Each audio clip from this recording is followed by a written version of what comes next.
The style we're going to be doing is wet on wet, mixing wet paint with other wet paint on our paper. It works really well for blending colors together sort of seamlessly, making gradients, adding subtle shadows, anything where you don't want such a clean, crisp edge. So for this exercise, we're going to draw a peach, which we have here. I think it's perfect for this because we have these pretty reds bleeding into oranges and yellows, and that's going to translate really well for mixing wet paint colors together. Before we begin painting, I want you to think a little bit about where all your supplies are on the desk. I like to keep my palette next to me. I really don't want to be reaching for anything. I find that maybe if my water is over here and then I dip the brush in, I end up dripping water onto my painting and ruining it. So I want to keep the water close to me.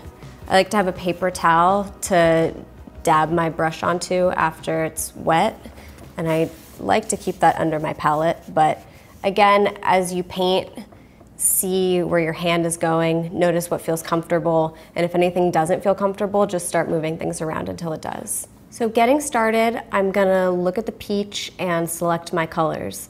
And I can see here I am gonna want yellow, orange, red, kind of a deeper red, purple, and then go to the colors that I have on hand and see how I can begin to mix those.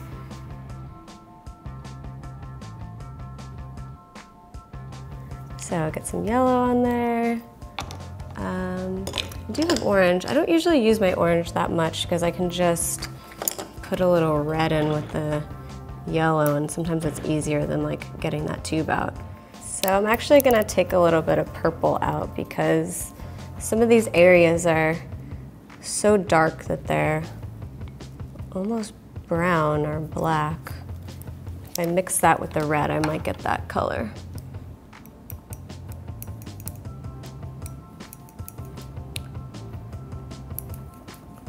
So yeah, a little red plus purple ended up being that color.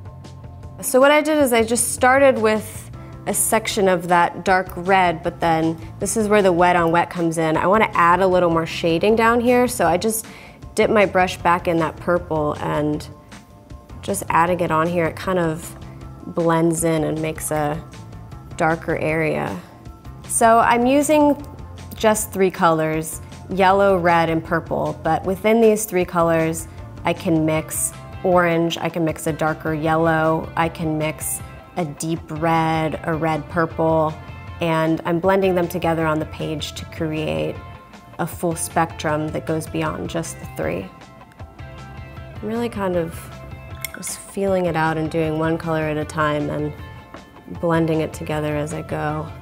Some of it is thinner and some of it's thicker, and that's okay. Although now I'm kind of looking and seeing that maybe like this yellow isn't popping out as much as this yellow, so I'm gonna go back and mix an even lighter yellow and just like dab that on top and see what happens. I'm just trying to be loose with everything. Like, this isn't the best drawing I've ever done, but I could take the same technique. This took, what, a minute? And I could do this same peach 5 times and then maybe end up with one that I'm really happy with. So some of the ways that the first one dried, I feel like maybe the paint was a little watery. So I'm doing the second one and just trying to put everything down a little bit thicker this time while still, like this, still letting these little accidents happen in the blending, and see what happens here. In using this wet on wet method, it allows us to add some tonal variations to anything that we're drawing. It might be in objects that are more simple. Like if I'm drawing a face, I have to think about the way that it's a 3-dimensional object in the world and how light bends around it. It's like makeup contouring, where you're like making it a little darker on the outside so that that part recedes. And even if your drawings are kind of abstract, that's something you can do to make them feel a little more realistic.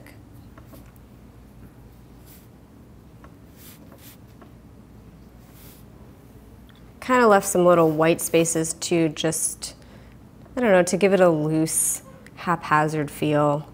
Not concerned with filling out the entire page. Maybe I'll make the stem that kind of a greenish color. See, I'm already liking that one more.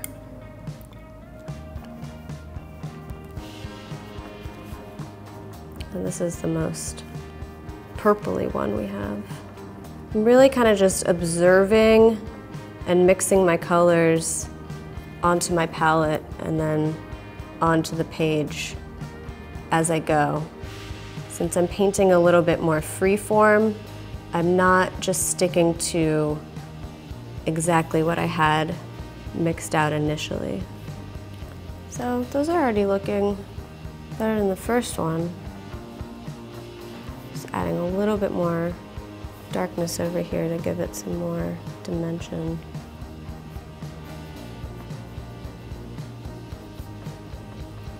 And I do think as I'm doing this, I'm handling the paint more translucent than I would in other styles. I could try another one where I'm painting it more thickly, but it might also just be the nature of this object that makes me feel like doing it that way.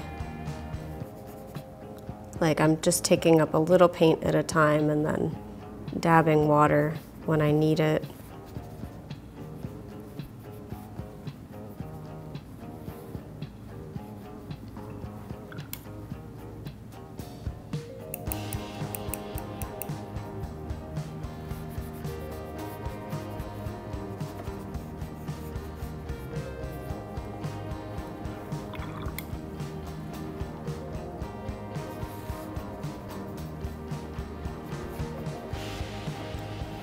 Like that one is thicker and you're pretty much getting the same thing really.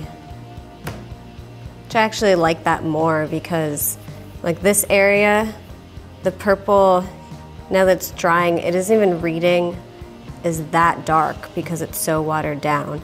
Here, it's better. Peaches can be pretty tough to draw, but I think it's a good place to start because it gives you a lot of different colors to play around with within one object, but feel free to draw it a few times and maybe pick your favorite drawing. Thanks for watching. If you enjoyed this video, feel free to like and subscribe to stay up to date on all of our latest videos.